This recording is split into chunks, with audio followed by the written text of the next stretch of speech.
Isaac के हाथ पर एक ब्रेसलेट लपेट दिया गया। अगले ही पल कुछ अजीब हुआ। उस ब्रेसलेट ने धीरे धीरे उसके हाथ को उसके शरीर से अलग कर दिया। सबसे चौंकाने वाली बात यह थी कि उसे जरा सा भी दर्द महसूस नहीं हुआ। फिर उसके हाथ के अंदर एक कैप्सूल डाल दिया गया और घाव अपने आप ठीक हो गया। जब आइजक की आंख खुली तो वह ठंडे पसीने में भीगा हुआ था। उसे लगा यह सिर्फ एक सपना था, लेकिन उसके हाथ का दर्द बिल्कुल असली लग रहा था। खुद को शांत करने के लिए उसने टीवी ऑन करने की कोशिश की, लेकिन अचानक टीवी गायब हो गया। वह पूरी तरह हैरान रह गया। उसने अपना हाथ आगे बढ़ाया और टटोलना शुरू किया। उसकी उंगलियां किसी अदृश्य ठंडी और अजीब चीज से टकराई और अगले ही पल टीवी फिर से अपनी जगह पर दिखाई देने लगा। आइजैक को लगा शायद वह अपना दिमाग खो रहा है। सच्चाई जानने के लिए वह अस्पताल गया। डॉक्टर ने बताया कि उसके हाथ की हड्डी टूटी हुई है, लेकिन कट बिल्कुल साफ था, जैसे किसी मशीन से काटा गया हो। सबसे अजीब बात यह थी कि उसकी त्वचा पर कोई घाव ही नहीं था। आइजक एक कंप्यूटर इंजीनियर था जो अपने दोस्त के साथ मिलकर एक प्रयोग के तौर पर अंतरिक्ष में सिग्नल भेजता था। कुछ समय बाद उसे सच में डाटा वापस मिला। आइजक को अपनी रोजमर्रा की जिंदगी को वॉक करने की भी आदत थी। वह हर चीज को कैमरे में रिकॉर्ड करता था। एक दिन जब वह हकिंग पर गया, उसने कुछ असाधारण देखा। आसमान से एक रहस्यमयी चीज नीचे उतर रही थी। यह सिर्फ उसने ही नहीं देखा, बल्कि आसपास के लोग भी इसे देख सकते थे। जैसे ही पुलिस मौके पर पहुंची, आइजक उनसे पहले ही वहां पहुंच गया। उसके सामने एक यूएफओ था, एक एलियन स्पेसशिप। उत्साहित और घबराया हुआ आइजक उस पल को कैमरे में कैद करने की कोशिश करने लगा, लेकिन इससे पहले कि वह पूरी तरह समझ पाता कि क्या हो रहा है, स्पेसशिप अचानक गायब हो गया। तभी उसके पीछे एक एलियन प्रकट हुआ। हैरान और डरा हुआ आइजक किसी तरह कैमरा उसकी तरफ घुमाकर रिकॉर्डिंग शुरू कर देता है, लेकिन एलियन उसे नजरअंदाज करता है और वहां से चला जाता है। खतरा महसूस करते हुए आइजक सावधानी से भागने लगता है। अचानक एक तेज नीली रोशनी चमकती है और सब कुछ अंधेरा हो जाता है। आइजक तुरंत बेहोश हो जाता है। बाद में जब वह अपने ऑफिस लौटता है तो वह यह फुटेज अपने एक सहकर्मी को दिखाता है। वीडियो साफ तौर पर इशारा करता है कि उसे एलियंस ने अगवा किया था, लेकिन उसका दोस्त उसकी बात पर बिल्कुल भी विश्वास नहीं करता। सच्चाई साबित करने के लिए आइजक घर जाता है और वीडियो को अबडक्शन टाइटल के साथ यूट्यूब पर अपलोड कर देता है, दावा करते हुए कि उसे एलियंस ने किडनैप किया था। वीडियो तेजी से वायरल हो जाता है। अगले ही दिन मीडिया चैनल उसे इंटरव्यू के लिए कॉल करने लगते हैं। एक इंटरव्यू के दौरान एक रिपोर्टर उससे तीखे सवाल पूछता है कि वह इतने सही समय पर कैमरा कैसे तैयार रख पाया।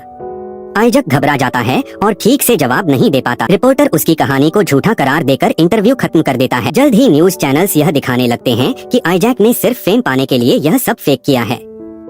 परेशान होकर आइजैक इंटरनेट पर दूसरे एली अबडक्शन के पीड़ितों को खोजने लगता है। खोजते हुए उसे एक लड़की का कमेंट मिलता है जिसने उसके जैसे ही अनुभव बताए थे। उत्सुक होकर आइजक उससे संपर्क करता है और मिलने का प्लान बनाता है। जब वह होटल पहुंचता है, लड़की खुद को सारा के नाम से परिचित कराती है। आइजक उसे अपना फुटेज और यूएफओ से जुड़ी कुछ पुरानी तस्वीरें दिखाता है। सारा उसे एक आदमी के बारे में बताती है जिसका नाम कार्ल था, जिसे 1989 में अलास्का में एलियंस ने अगवा किया था। सारा के मुताबिक कार्ल ने लाई डिटेक्टर टेस्ट भी पास किया था, लेकिन बाद में वह रहस्यमय तरीके से गायब हो गया। जाने से पहले आइजक सारा को अपना नंबर देता है और कहता है कि अगर उसे कुछ और पता चले तो उसे जरूर बताएं। अगले दिन आइजक उन लोगों को अपना वीडियो भेजने निकलता है जिन्होंने एलियन अबडक्शन के बारे में लिखा था। रास्ते में उसे एक राइटर मिलता है जो उसकी कहानी बताने का ऑफर देता है और कहता है कि अगर वो लाइट डिटेक्टर टेस्ट पास कर ले तो लोग उस पर यकीन करेंगे। आइजक टेस्ट देता है और पास हो जाता है। राइटर कहता है कि वह बाद में वापस आएगा और चला जाता है, लेकिन उसके थोड़ी देर बाद ही 2 सरकारी एजेंट्स वहां आ जाते हैं और आइजक को पकड़ लेते हैं। यह एजेंट्स एक सीक्रेट ऑपरेशन का हिस्सा थे जो उन लोगों को निशाना बनाते थे जो यूएफओ या एलियंस देखने का दावा करते थे। जब आइजक को होश आता है तो वह खुद को एक कमरे में बंद पाता है जहां एंड्रॉइड्स पहरा दे रहे होते हैं। सारा को भी पकड़ लिया गया था और उसे अलग कमरे में रखा गया था। आइजक के सामने एक स्क्रीन होती है जिसमें एक ऑफिसर उसे आदेश देता है कि वह सहयोग करें और कमरे में रखी चीजों की जांच करें ताकि उसकी क्षमताओं का आकलन किया जा सके। ऑफिसर उसे काल की तस्वीर दिखाता है और पूछता है कि वह उसके बारे में क्या जानता है। आइजक कहता है कि वह कुछ नहीं जानता। अचानक आइजक को कुछ अजीब महसूस होता है। जैसे ही वह अपना हाथ बढ़ाता है, उसके सामने की स्क्रीन गिर जाती है। उसे एहसास होता है कि उसके अंदर कुछ बदल चुका है। वह सारा को ढूंढने निकलता है, लेकिन एंड्रॉइड्स उसका रास्ता रोक लेते हैं। अचानक गला साफ करने की आवाज आई ताकत के साथ आइजक उन्हें नष्ट कर देता है और उनके हथियार ले लेता है। आगे बढ़ते हुए वह सारा को ढूंढ लेता है, उसे आजाद करता है और दोनों मिलकर भागने की कोशिश करते हैं, लेकिन सभी दरवाजे लॉक कर दिए गए थे। तभी साफ हो जाता है कि आइजक के अंदर कोई खास शक्ति आ गई है।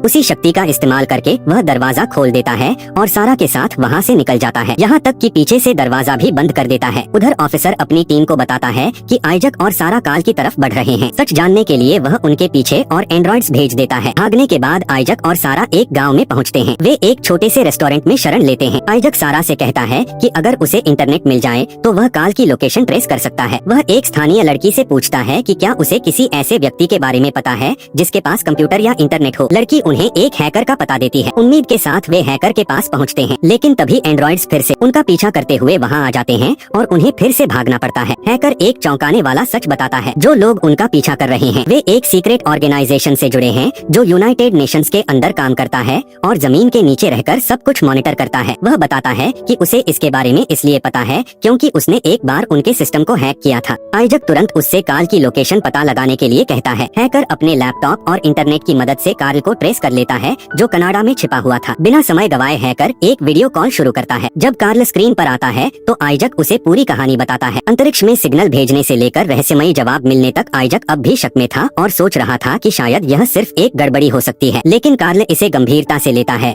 और उससे ओरिजिनल सैटेलाइट सिग्नल डाटा मांगता है। आइजक हैकर से कहता है कि वह यह डाटा सीधे नासा के सर्वर से डाउनलोड करे। हैरानी की बात यह थी कि हैकर यह काम आसानी से कर लेता है। वे उस डाटा को कार्ल को भेजते हैं और कार्ल अपने डिवाइस की मदद से उन सिग्नल्स को एक ऑडियो फाइल में बदल देता है। उसका विश्लेषण करने के बाद कार्ल एक डरावना खुलासा करता है। यह सिग्नल्स रैंडम नहीं थे, यह एलियंस द्वारा भेजे गए थे और डिकोड किए गए मैसेज के अनुसार एलियन सिर्फ 5 दिनों में पृथ्वी पर आने वाले हैं। ठीक शाम 4 बजे कार्ल तुरंत आइजक को चेतावनी देता है कि वह छिप जाए। वह उसे कहता है कि सभी इलेक्ट्रॉनिक डिवाइसेस को बंद कर दे या नष्ट कर दे क्योंकि सीक्रेट एजेंसी उन्हें उन्हीं के जरिए ट्रैक कर सकती है। यह चेतावनी देकर कार्ल कॉल खत्म कर देता है। स्थिति की गंभीरता को समझते हुए आइजक फैसला करता है कि उन्हें काल को खुद जाकर ढूंढना होगा। एलियंस के आने में सिर्फ 5 दिन बचे थे, इसलिए आइजक, सारा और हैकर कनाडा के लिए निकल पड़ते हैं।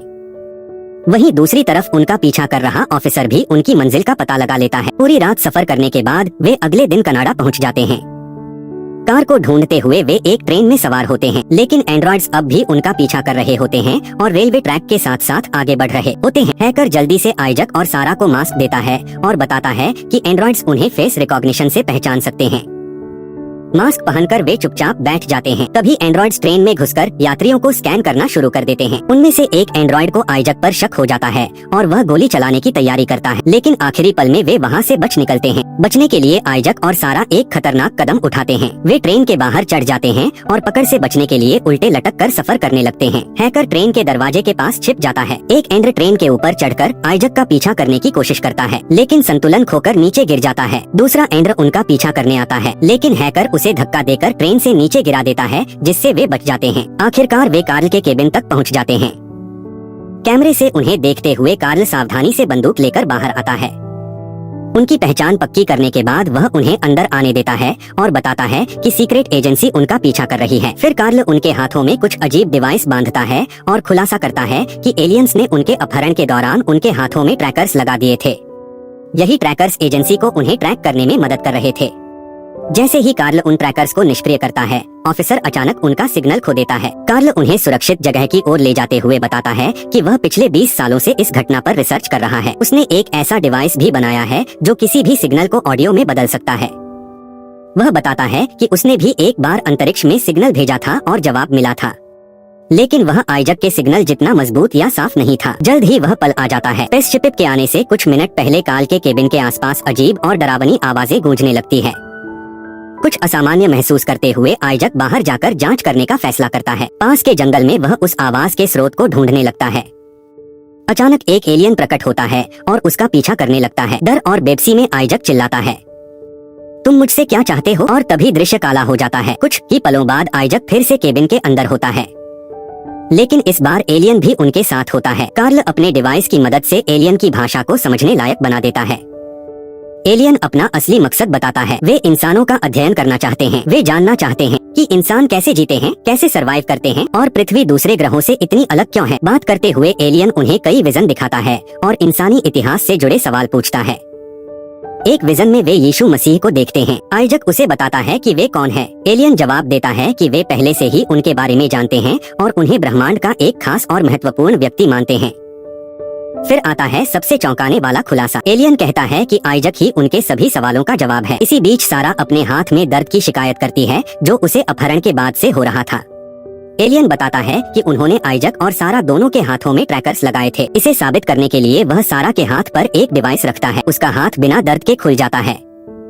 ट्रैकर निकाल दिया जाता है और तुरंत ठीक भी हो जाता है। लेकिन जैसे ही एलियन आइजक का ट्रैकर निकालने वाला होता है, तभी ऑफिसर और उसकी टीम केबिन के बाहर पहुंच जाते हैं। वे कार्ल को धमकी देते हैं कि अगर वह बाहर नहीं आया तो उसे मार देंगे। कार्ल बाहर जाता है और ऑफिसर उसका सामना करता है।